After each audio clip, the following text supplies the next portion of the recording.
Hey everyone, welcome to our channel, Journey of a CEO. My name is Lisa Oak, and this channel focuses on all of the things that we keep inside as we're going up the career ladder and trying to get to the top, but dealing with personal struggles and challenges that we keep to ourselves. Our guest today is Nick Jonsson. Nick is the co-founder and managing director of EGN Executive Global Network for Singapore. In 2021, he was named one of Singapore's top 100 emerging entrepreneurs, and he wrote a book, a groundbreaking book, in my opinion. It's called Executive Loneliness: The 5 Pathways to Overcoming Isolation, Stress, Anxiety, and Depression in the Modern Business World. The link is in the description down below. Nick, welcome to the channel. It is so great to have you here with us today. Well, thank you so much, Lisa, for the warm welcome, and it's great to be here. And thank you so much for covering this topic.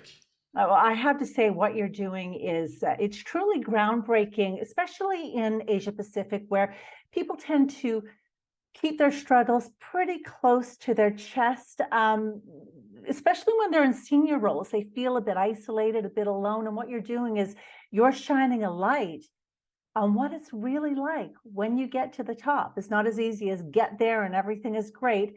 It's a journey, isn't it?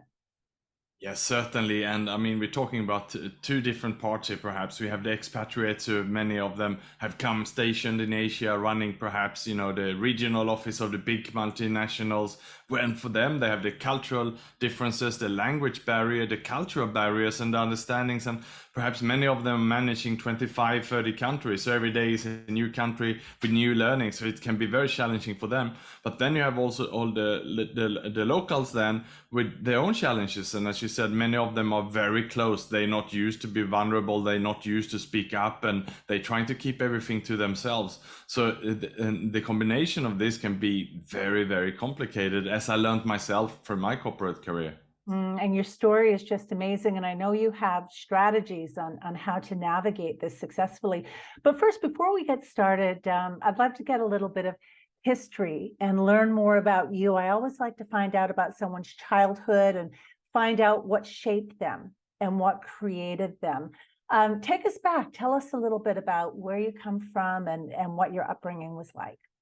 Well, I was born in Sweden, but I somehow wanted away from the country. I was always looking at, looking at the age, when can I get out somewhere? And as soon as I basically was old enough and saved up enough, money enough, I moved to Australia. So I studied and then studied at university also in Australia.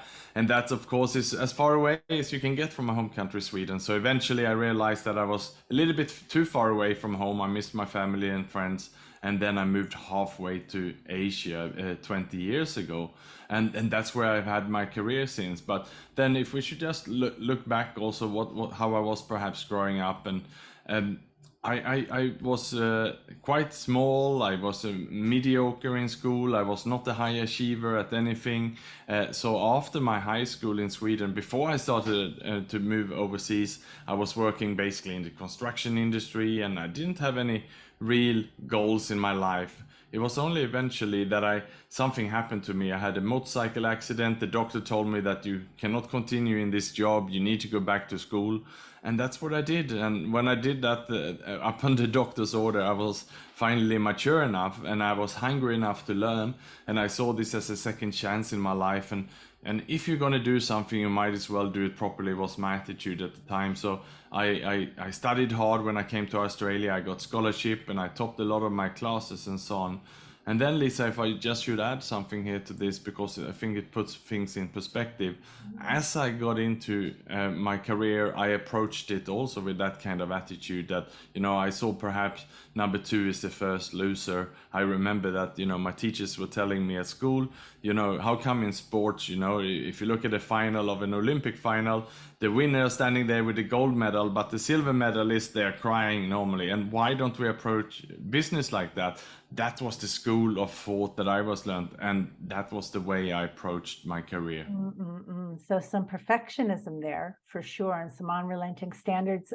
Nick, where do you think that came from? The need to be number one. You graduated top of your class, I believe, in university. Yes, I did, and it was from that mindset also, but it was about winning. It was about, you know, getting the diplomas, getting the scholarship, and as I was quite hungry of getting this second chance in my life, I wanted to make the most out of it. But it's one more thing here, Lisa, that was driving me, and this is very common among senior executives and successful entrepreneurs as well. It's being an anxious overachiever, and you touched on the term perfectionist, and so many of us have that fuel us to work much harder, you know, making sure that we're ahead of the game, and you know, putting in more hours than anybody else. And it's no wonder then that you get the scholarship or top your classes or get the promotions into the senior roles. For sure. And it's a great strategy for getting ahead, and it lasts for so long, but only for so long, right? And then the cracks start to appear. When did that start for you? What happened? Well, I sailed through university, and I think because perhaps people were there for surfing, playing golf as I did, but I also studied, and many people were there for just having a good time. And I realized that if I started to work hard on an assignment 4 weeks before it was due, there was no one else who had been thinking about it. So I was way ahead, and I normally handed in my assignments, you know, 2, 3 days before they were due, and that's when people started. So I just found that worked for me, and it's about different priorities and so on.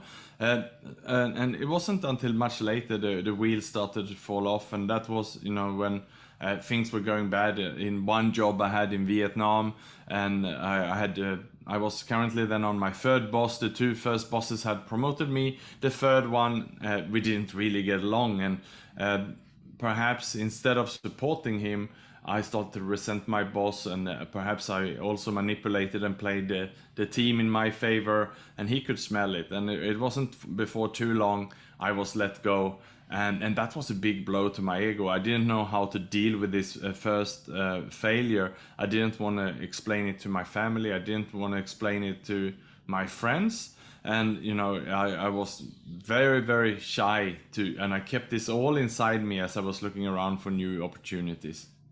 Yeah, we all learn as we're on this journey, right? If you look back decades ago, and it's sometimes hard to let go of that behavior that you witnessed in yourself from years ago, and forgive yourself for it. So after Vietnam, you ended up going to Indonesia. Tell us a little bit about that. Yeah, so that was in my next job. I got into a fashion company, and I was about 4 years in the job and did quite well for myself there.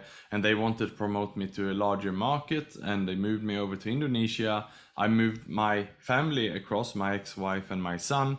And just as I got over there, and I did a good job, and I felt I was safe in the job, then the company was sold to have new owners, and a lot of the team members were let go, and me also. And so that there was the second time, you know, let go, and I just couldn't believe it. And this time I didn't know how to deal with this again. And my way was to push everything around me away from me, including asking my ex-wife for a divorce and sending her and my son away. And I said I have to find another job. I jumped from job to job for a while, and I became very, very isolated. And I didn't reach out to anyone to ask for help. I felt that I had to solve this myself. What did the pushing away do? What function did that serve for you? Well, I first it was financial insecurity. I was very worried because there you had the housing, I had to have international school for my son, so it was all the bills. And finally, you know, suddenly realizing that I'm not going to have a safe income, I thought that it's easier if I'm by myself. I can just rent something cheap and temporarily. So that was one reason. So all that anxiety around the financials. But then it was, you know, again, that, you know, I didn't want to show or tell anyone that I was defeated. I wanted to find something new. I wanted it to sound like I made a career advancement, moving to something better, which eventually I did. I got a much better job, better pay, a higher role, bigger responsibility. But it took me about 6 months to do that. But I just didn't have the confidence in and you know, in playing this out. I was just too anxious around it all. So the shadows from what had happened before, and the fear and the insecurity followed you into this role where you were actually doing very well by the sounds of it. Yes, it did, and then it followed me. And then when I started this new role, then so here's the third role, and I'm doing apparently very well. I had a 6 months probation, which I passed, and I thought that things would calm down after that, but I was just very insecure. I was waiting for being let go again. I was, when I saw an email from my boss, I was wondering, oh, maybe she's calling me to the office to let me go again, and it just kept playing, the same kind of tape was playing over and over in my head, and I was worried. I was looking at my colleagues, waiting for them to stab me in the back, and I just didn't feel safe. You weren't in a good place. No, not at all. And Lisa, eventually, I started to draft my own resignation letter about a year in the job, because I thought it's better I take the destiny in my own hands and look for something else rather than them terminating me. And it was one day I resigned from that job, and they were all very surprised and quite shocked. And they immediately said, "Well, we can move you to another market. Is it the traffic in Jakarta that you don't like?" But in my mind, I had already switched off at that time. So it almost sounds as if by resigning before they got to you first, it gave you a sense of control. Yes, absolutely. Okay, so then, so it sounds like a tough period there for you, for sure, Nick. So then you ended up in Singapore. Tell us a little bit about that. Yeah, so after I resigned from the job, I had a very difficult 2, 3 years. Again, jumping from job to job, and I didn't really know where I would end up. And eventually, I ended up in Singapore in 2018, and I ended up then in a pretty bad shape. I had lost my fitness. I was overweight, and I was consuming too much alcohol. I had stopped my exercise routines as they fell off. Instead, I used to go to the bar, drinking beer, and many of my friends were cheering on me, saying, it's good to see that, you don't take life too serious. You're always working too much. You're exercising too much. It's good to see that you're, enjoying yourself, relaxing. So I thought I was doing the right thing. I thought I was in a good place, but I wasn't. It was a false security, and I was certainly not in a good place at the time. And at that time, I was full with anxiety. I think the fact that I was anxious already before, then adding alcohol to this was just worse, especially the day after, waking up in the morning with a hangover. I was just full of stress and anxiety at the time, and I Mhm. had to start taking medication for that, and that made it even worse. The alcohol's a tough one, when you're working in any management job or senior executive role, because there's so much socializing and gatherings in the evenings, right? Yeah, it's completely also socially acceptable to do that, and you can decide to do all your networking and business development around that, and that's what I did, and you entertain clients, and everything goes well. It seems like the more you go out and entertain clients, the better the business goes, the happier your boss are, and that's very difficult, because you prioritize perhaps the business, and you're putting your health on the line in regards to, and prioritizing business result over your own well-being. Yeah, yeah. So you were flat out. Everyone said you were smiling all the time, doing a great job, but it sounds like you were starting to go into a fairly dark place then. Yes, and at that time, I felt isolated again, and feeling stressed, and so far I had not shared this with anyone. I had not discussed this with anybody. There was no one who knew. The pictures on my LinkedIn and Facebook didn't show it, and so therefore I was all alone in all these thoughts. Everything that I'd gone through, I had not discussed with anybody. And out of everything we covered so far, Lisa, I think the fact that I kept it secret and silent to the world, and on the outside portraying that everything is good, that difference there is what made it worse. Hmm.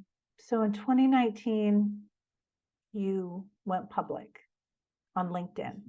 Yeah, actually, if we go back to 2018, I started to go into recovery. In 2018, you could say I hit rock bottom around April, May 2018.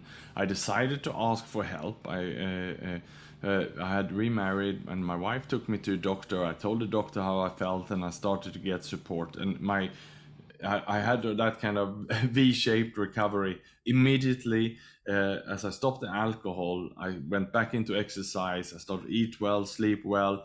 My health was fantastic. I was full of energy again, and I was feeling great. But then, yeah, in 2019 is when I went public with everything, because that's when I lost a friend of mine, a colleague of mine, Simon, to suicide.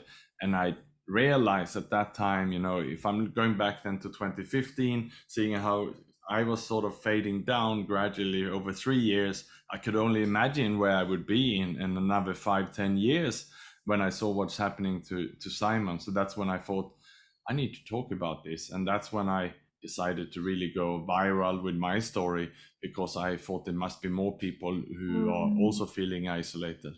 mm. So you went public on LinkedIn in support of Simon, and I know you raised money for Samaritans of Singapore, suicide prevention organization here. What was it like when you went public? What was it like? I know you went to some AA meetings. You went public on LinkedIn. You were raising money. You were talking about depression. You were talking about mental health. Which is it's such a big fear for so many people, especially in senior roles. To walk into an AA meeting when you're a senior executive, that's not an easy thing. How did you Well, do that? yeah, so it was not the plan. I was in shock because what happened to Simon, and I think you're sort of in that sort of emergency response crisis mode when you're not really thinking clearly, and I think I felt helpless. I remember calling his brother in the UK, asking him if I could help with anything. I remember I asked him, "Do you want me to help you to close down his LinkedIn profile?" It was all these kind of ideas within the first 48 hours of his death, and I just didn't know what to do. I wanted to do something, so I called to offer all the support and help I could. And I asked him, "Do you need any help with the papers, the funeral, anything else I can do?"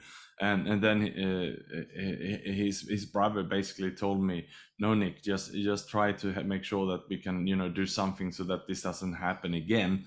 And I basically took that as him asking me to really make some noise around this. And when I made a LinkedIn post, I showed it to first before it went. I clicked save. I showed it to the brother, and it said, "Nick posted. Simon would have loved that. Shout it out loud." And that's what I did. And after that, there was no turning back, Lisa, because it went viral indeed all over the world. People started to write to me, and what you see on LinkedIn, the post is still there with hundreds of shares and comments. But you can imagine how many private messages and emails from people writing of support, and also within 24 hours, they started calling me and wanted me on live radio. The newspapers, all the major newspapers in Singapore wanted to interview me, and from there on, there was no turning back. So you triggered something, you touched something in people. Obviously, it resonated. Yes, because no one dared to talk about this until then. I remember, the Straight Times and the Business Times and also Money FM, the radio station saying, "Nick, we've been looking for someone who can talk on these topics for a long time ago." But everyone say, "Yes, we can talk about it, but it's anonymous." And here I was willing to step forward with my name and with my profile and share authentically what I've gone through and what I've seen others gone through. And that was the unique thing here. And I didn't do it in any way or form for self-promotion. I did it to make sure that we don't have more of these cases which would happen to Simon. Mm.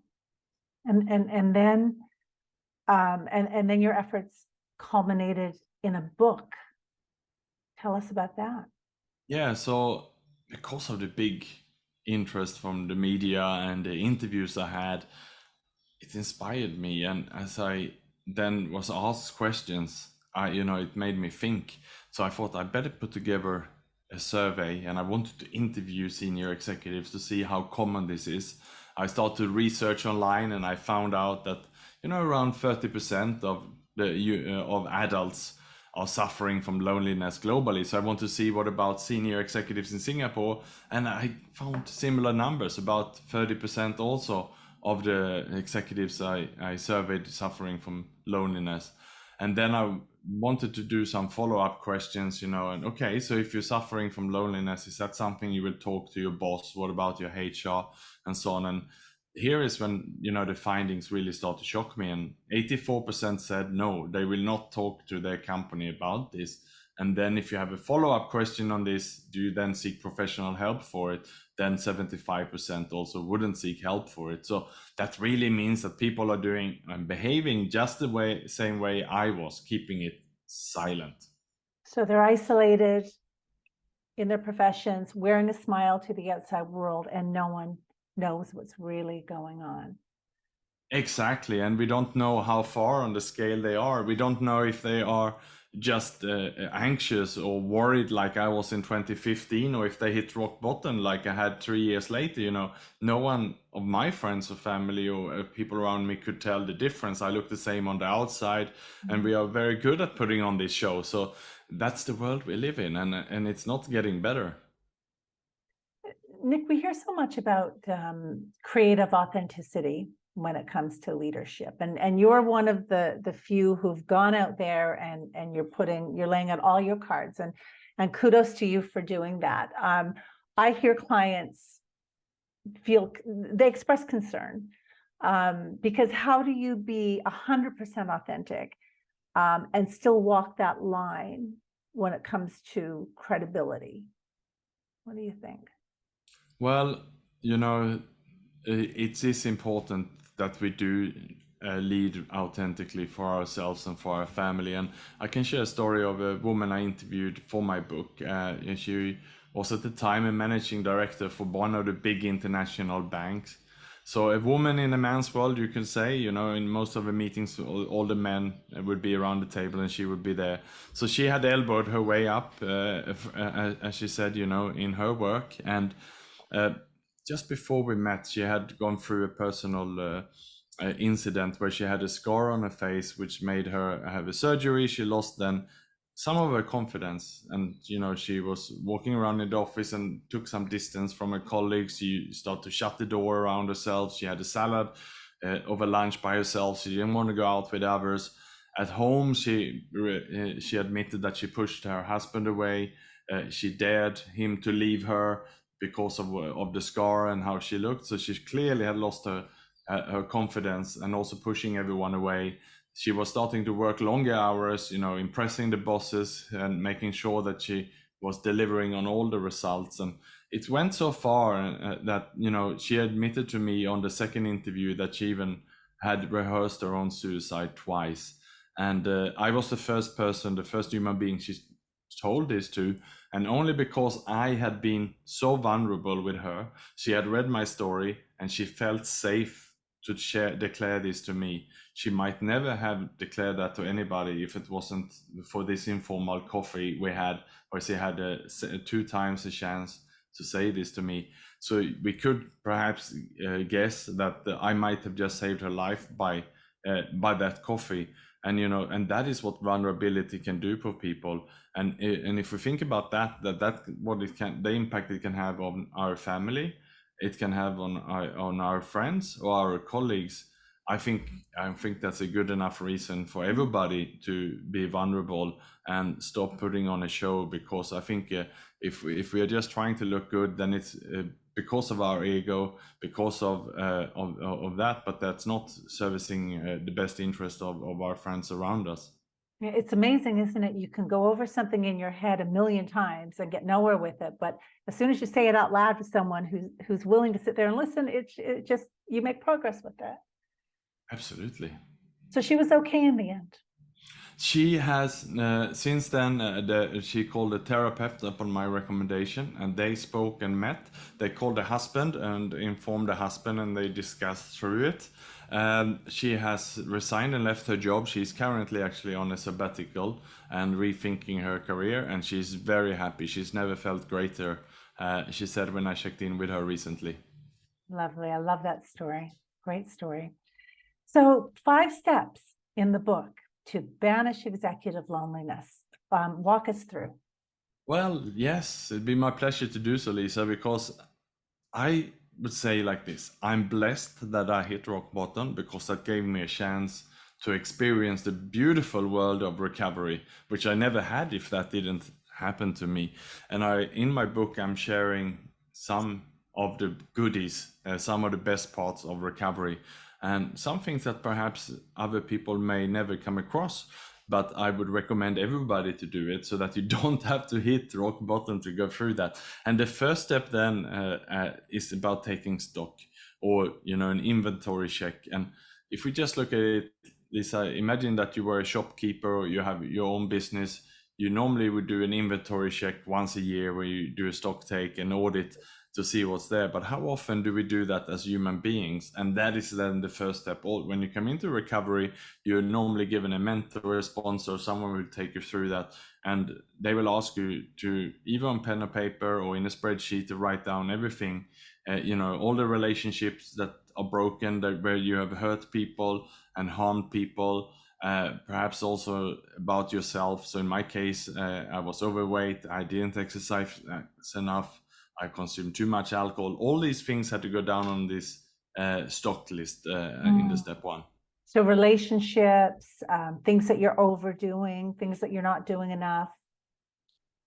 Absolutely, and you can do this, of course, with a coach. It's you can work with a coach to go over this if you're not in recovery. But anybody can do this cleanup. All right. Number 2, asking for help. Yeah, so once you have that list, it's about, looking at who can you ask to help you with that. In my case, then it was about going to see a doctor, of course. I needed to also get into the recovery meetings, the 12-step program, to get that support. And so it's just, once you have that, make sure, again, with your sponsor, your coach, you discuss line by line, who can you take this to get that support you need. All right. Number 3, getting healthy.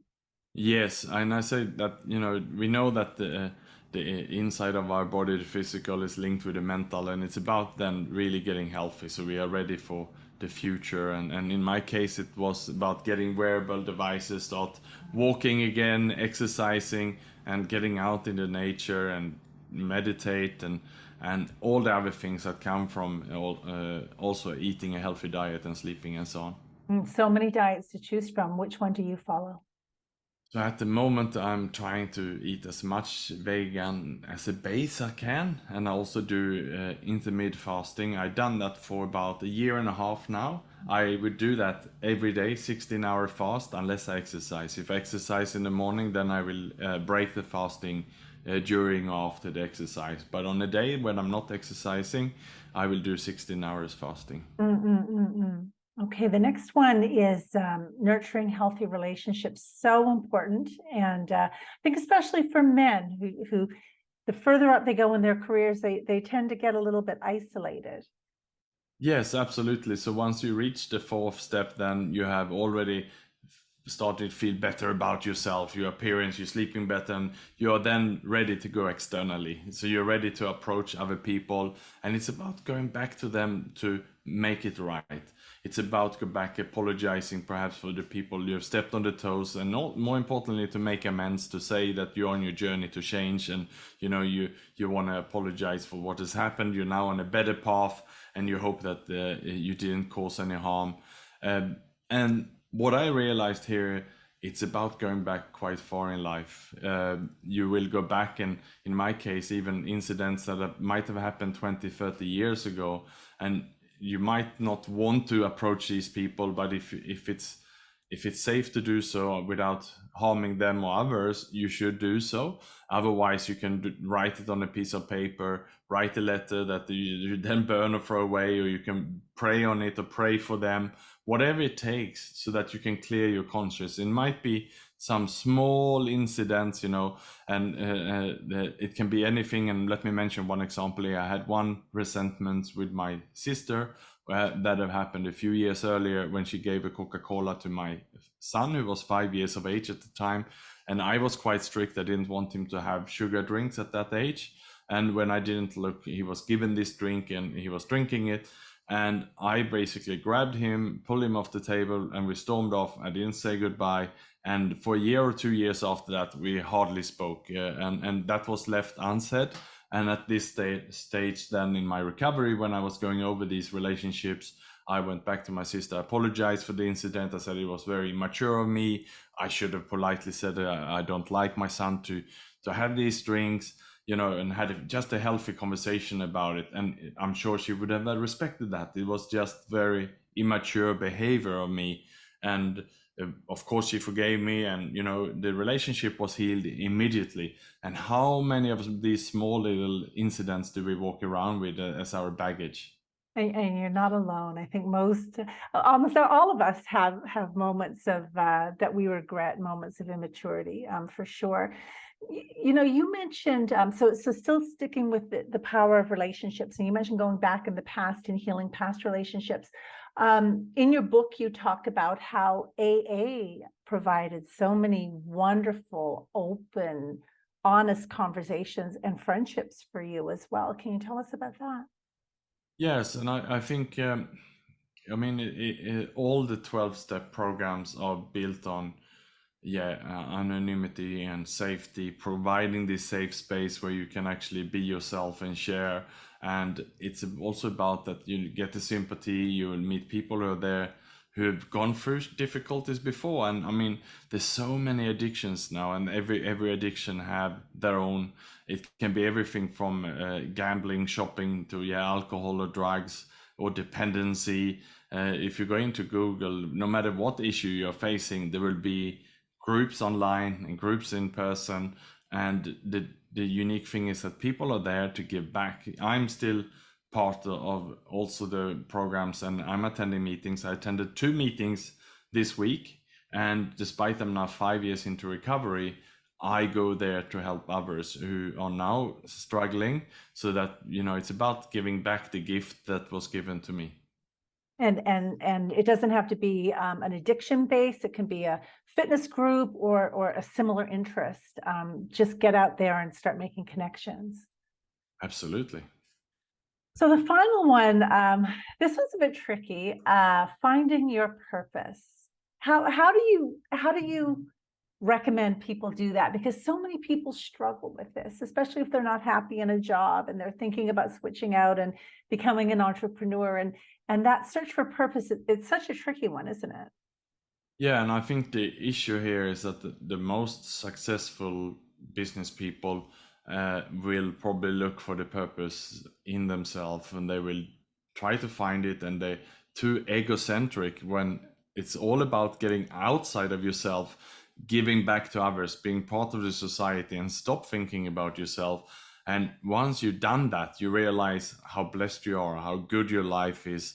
And that is why, again, back to giving back, right? It's about being of service to others. And that's what I learned through the Samaritans, the SOS, which I raise money for, and also the awareness for, but also to the 12-step program, to be there and give back and help.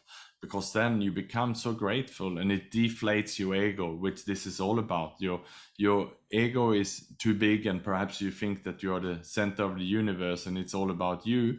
And it's easy if you're a senior executive, if you're the CEO of a big company, you might even have your own card to the lift. You bypass all the other floors, you go directly into your office, and you have all the people servicing you, looking after you, and it just inflates and inflates you. But the more inflated ego you have, the more lonely you will be, and the more isolated you can be as well. So all of the perks associated with the job, they can make it even more difficult if you find yourself out of a job, for example.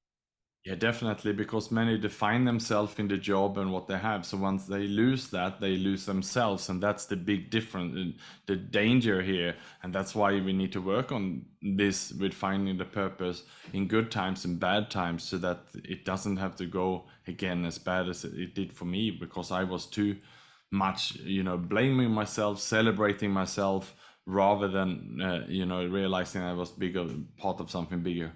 Mm. Is it more difficult for men to sort of hone in on what matters to them, what is their why, what are your core values? Because ever since the narrative for boys and men, it's always been suck it up, be tough, be a man, don't cry, don't show your emotions. So it's understandable how people increasingly end up in these silos and on their own and isolated, and many of them are in senior positions. So how do you soften that? I mean, years and years of conditioning, and it's starting to change for younger boys and men, but my goodness, it's been like this for a long time. Yes, and this is a question that I looked into also when I wrote the book, and I spoke to a lot of experts about it, and indeed it seems like women tend to have a few close friends which they are more honest and vulnerable with. Maybe they share a little bit more deeply how they feel, and the word "feel" is the difference here.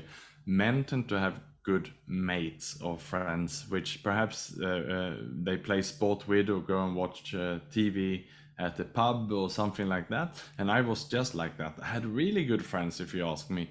And, you know, but we would go and drink some beers together or have a good time together, but we wouldn't talk about the challenging or the difficult things that we should have spoken about. And as you said, it's that those are the things that we didn't want to talk about. These days, though, I'm completely different. I now, because of the friendship I have, most are or have been in recovery. We are very different. We lead with, you know, honesty, and also about sharing about the things that we perhaps would be shy to share otherwise. We really discuss that, and it's very different relationships you form then. So you're an open, emotional, authentic guy now. Yes, I would hope so, Lisa. That's indeed what I've been working on for 5 years. So. Let's talk a little bit about the pandemic and how that has changed things for people, because the corporate world feels different now. People are asking for work from home more. They're thinking about changing careers a lot more than before. It just doesn't feel as rigid as it used to be. I mean, do you think that more professionals are going to be willing to ask for help if they need it? I mean, what's your sense of where things are going? Well, for a start, Lisa, I started to write my book in 2019. So when I was surveying the executives about loneliness, and as we said before, 30% admitted to suffering from loneliness. Then in 2020, during the pandemic, I went back to the same group of people, and no surprise there, the numbers had doubled to 59%. There are many working remotely and feeling isolated from the teams. So yes, of course, it is more challenging.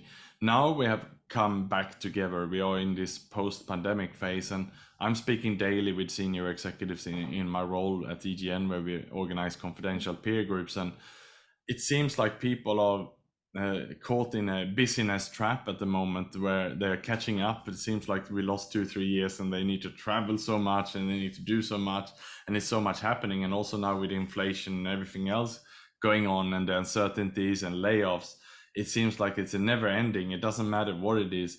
And we had during the pandemic this trend of asking, how are you? And people, were sharing and talking a little bit about it. But I think it was more of a PR stunt. It was almost like it's almost like greenwashing, or diversity and inclusion.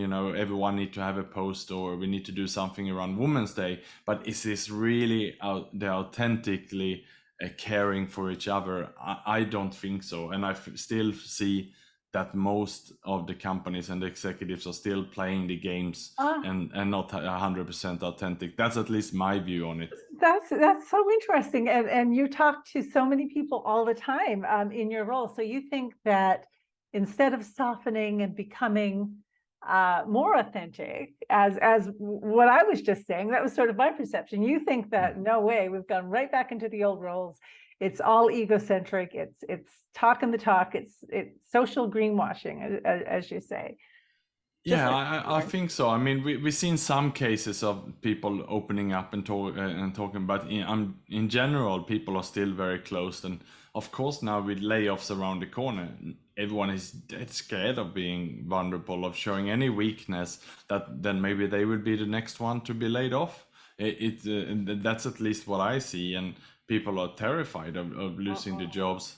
Yeah, but we're talking about mainly his senior executives and the senior roles, and many of them will have a lot on the line. You mean again, the more you have, the more possessions you have, the more you have to lose. You might have children in international schools, apartments, properties, and you're relying on a high income to pay for this. Yeah, yeah. And in fact, you know, we're aiming to reach out to everyone in a professional role. So executives, of course, but also if you're just starting out or mid-level. And that being said, Nick, every day we're hearing about thousands, tens of thousands of more layoffs, especially from the big technology companies. What's your advice, having gone through this years ago, what's your advice to people who are struggling with this right now? Well, it is essential to have a professional network and also a personal network, and those are two different. So the personal network we spoke a lot about so far.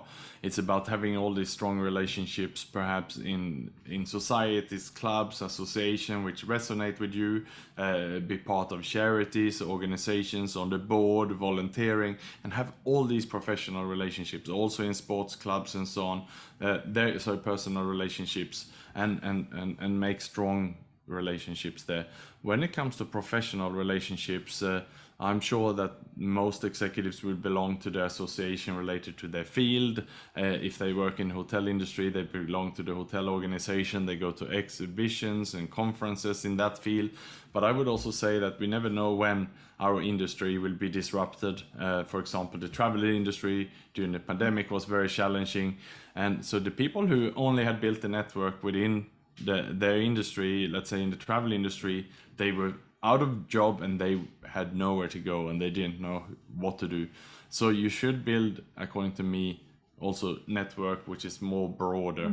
So that means that maybe belong to some peer organizations or some other professional organizations, mastermind groups, where you build network, and you may need to always proactively do that. So if a rainy day comes, then you have a professional network who's there to look out for you and hopefully help you with a new role when you need it. So stay connected, whether it's good times for your industry or challenging times, because it's part of being human. It's part of how we're wired. It's in our DNA that we need to be part of a broader community. Nick, give us your final nugget of advice, your final piece of wisdom that you'd like to leave our viewers with today.